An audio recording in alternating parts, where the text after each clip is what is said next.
Well, hello and welcome back. Thanks for coming back. Kalimera from the hilltop of Tala. It's almost 8 o'clock in the morning and it's a little bit chillier again today, although the sun is starting to break through. So we're probably going to have a fabulous, fabulous day on the island of love. What should we talk about today? I was thinking we'll talk about what it's like as an expat to live in Cyprus. Well, for me as an expat to live in Cyprus, shall we say.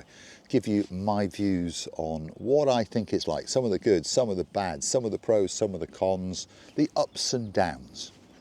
Overall, there's not many downs. Most of them are all positives and all ups. The weather, well, yeah, a lot of people reside in places like Cyprus, Spain, Portugal because of the weather. It's a little bit more kind than the weather in the UK, isn't it? And shall we say Germany and France, Switzerland. I mean, it all depends on what you want, doesn't it? Some people want to go skiing 24 hours a day, so perhaps living in Switzerland might be the perfect place, but I couldn't afford to live there, and most people can't afford to live there, can they? So we choose somewhere that we think will suit what we want. Primarily, I think most people from the likes of Northern Europe move to Cyprus because of its relaxed lifestyle. And it is quite a relaxed and easygoing lifestyle. A lot of people whizzing around like crazy, don't get me wrong. Let me have a quick slurp on my coffee. Very nice coffee indeed. Courtesy of Sir Simon and of course his girl, his beauty, the girl known as Lady Maria. Thank you very, very much indeed.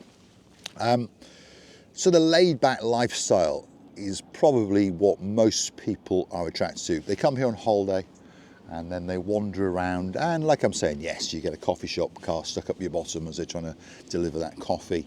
You get someone frantically trying to get to work because they're late.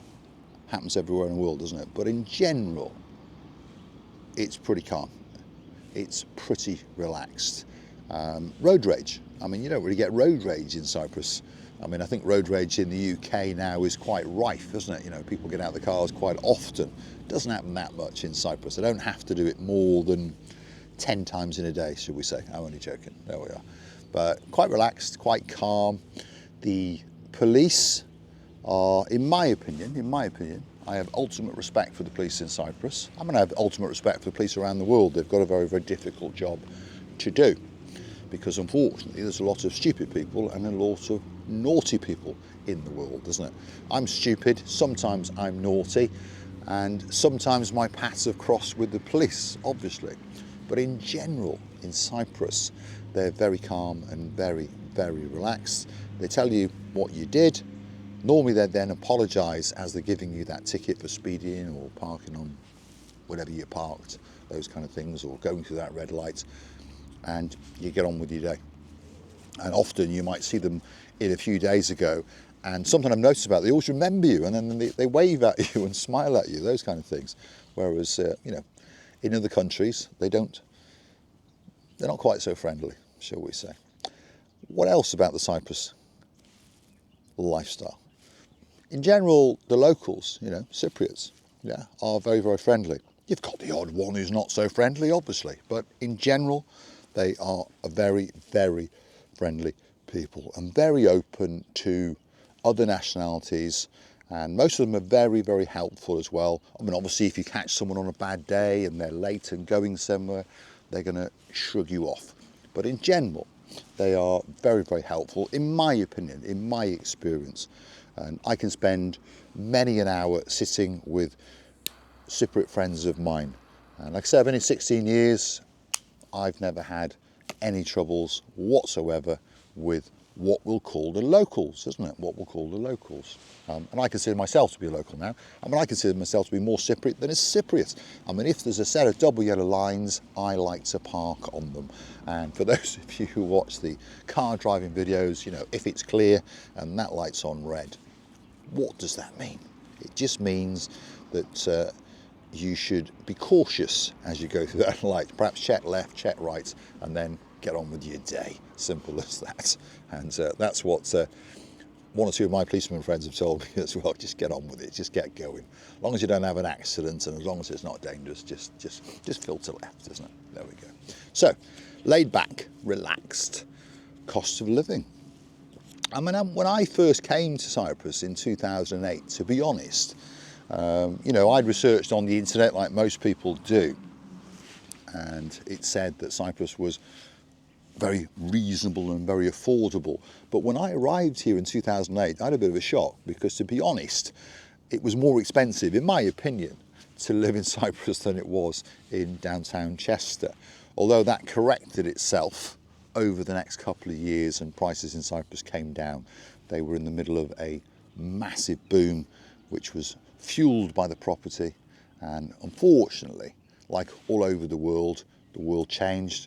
In the UK it crashed in 2008, if we remember that, and of course in Cyprus it was a little bit later and it was 2013. And I think from that moment on the cost of living corrected itself for the next few years, and then of course a little man decided to invade a country next door to him, and he's still trying to, but failing obviously, and that caused again a massive price increase all over the world and Cyprus. So the cost of living went up, there's no doubt about that, but wages went up and investments and all those kind of things corrected themselves and went up as well.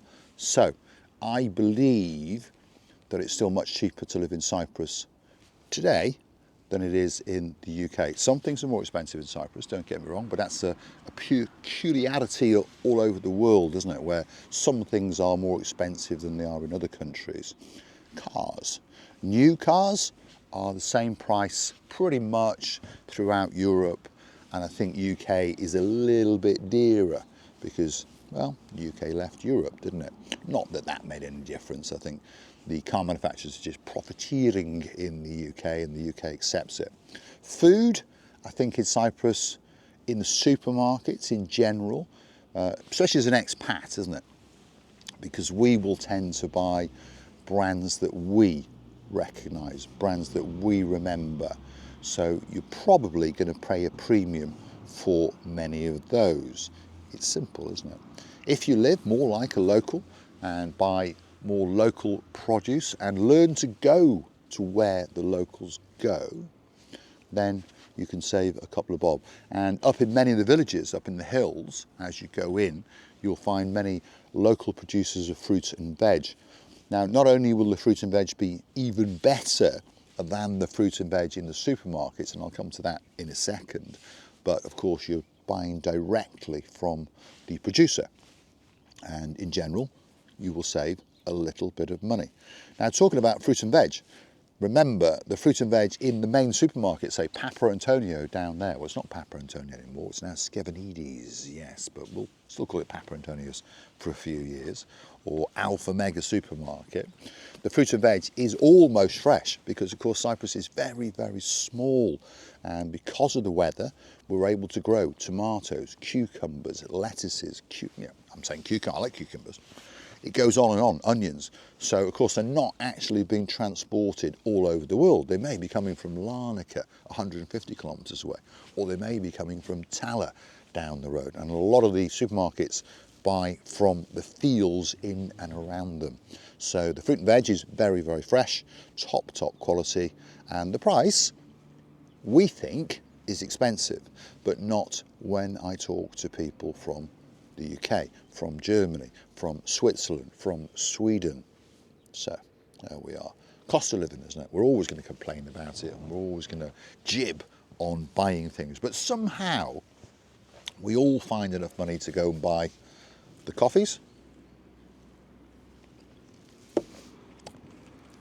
the cigarellos or the cigars or the cigarettes, and of course if you like a pint or two, you always find that money. So the world can't be that bad, can it? Simple as that. I believe that wages have gone up just enough to allow most people to just about have a pretty good life. At the end of the day, you know, we all like to complain, but in general, most of us are literally throwing money away, aren't we? We fritter money away every single day, so we can't be that poor, shall we say, even though we like to complain about it. There we are. Another thing about Cyprus, tax, yeah, tax. That's an important subject, isn't it? I was actually looking at an article in a newspaper yesterday in the UK, and I can't remember what newspaper it was, but I was quite shocked on what I saw.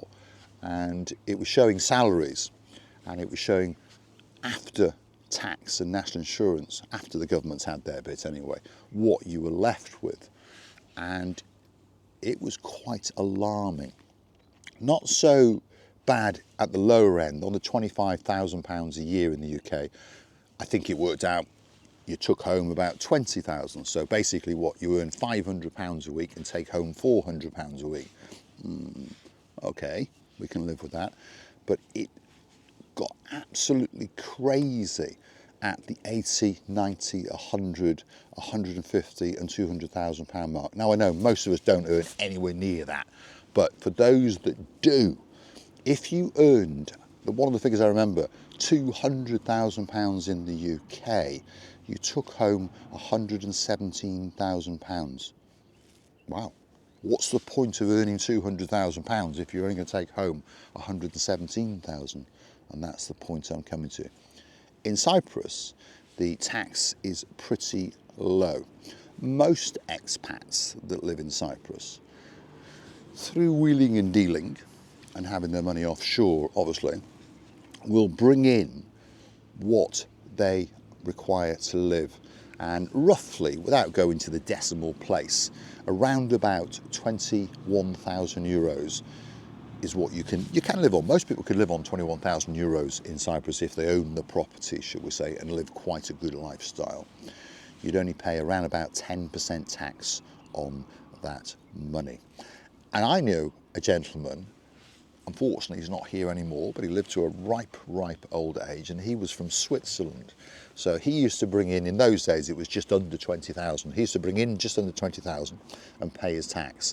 And then once a year he used to pop wherever he was going, I don't know, and come back with his travel luggage and so on, and he would bring in somewhere between 5,000 and 10,000 euros in cash to, as he said, top himself up.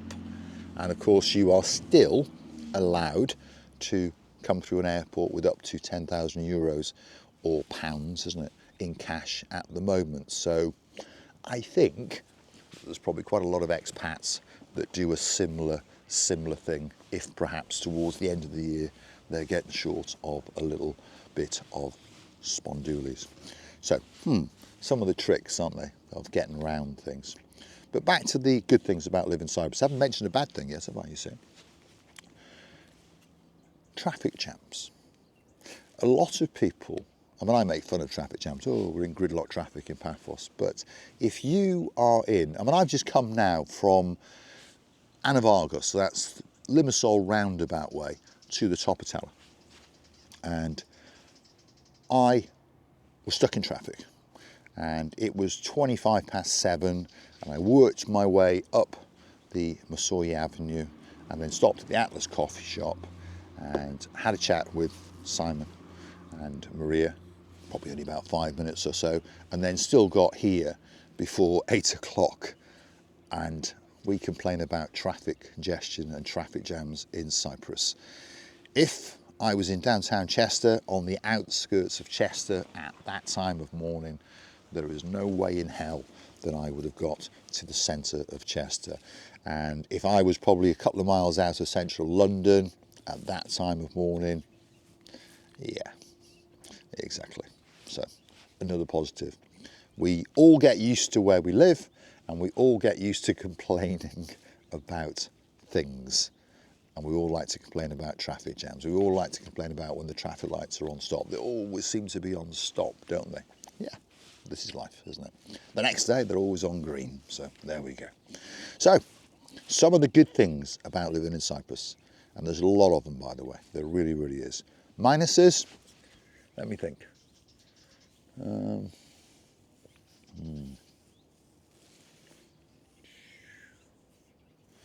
thinking. Minuses. Minuses of living in Cyprus.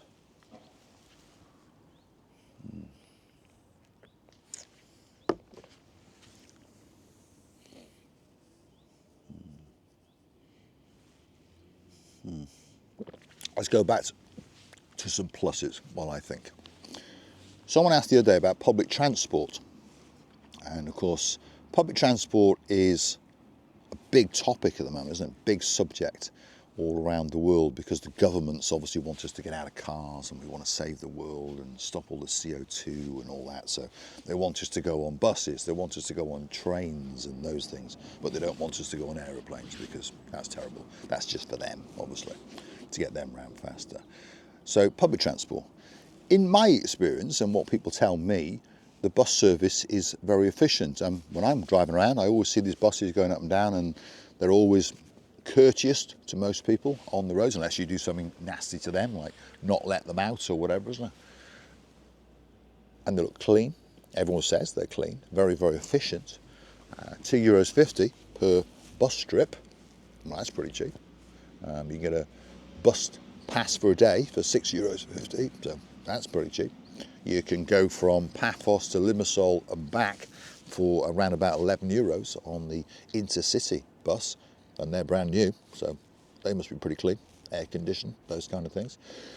You can go to Paphos Nicosia for less than €20, so that's not bad, is it? And of course, some people will use that bus because then they haven't got to park when they get there, so pretty efficient, goes every couple of hours. That's the intercity buses, so not bad. Bus from Paphos to Coral Bay every 20 minutes, so that's not bad. Cheap. See, all the positives of living in Cyprus. Coming back to the negatives.